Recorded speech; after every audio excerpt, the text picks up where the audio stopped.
How to find story memories on Facebook.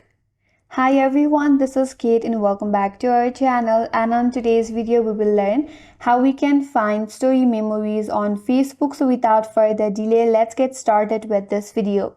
First of all, you have to launch the Facebook application in your mobile device and make sure that you're logged in with your preferred account. Once you're on your home page, navigate to top right corner and tap on the profile icon with the three-line icon. That's gonna take you to the menu page. Here again, tap on the settings icon at the top right.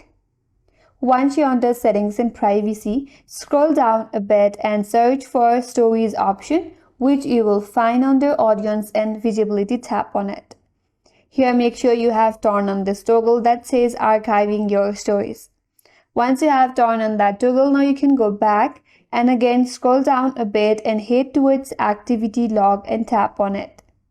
Under activity log on this interface, there is an archive option. You have to tap on it.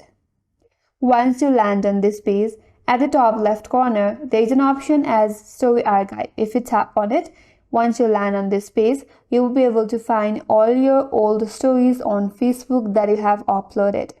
So that's the way to find stories, memories on Facebook, and that's all for today's video. Hope this video was helpful, and if you're new to our channel, consider subscribing. Thank you for watching and stay tuned for more videos.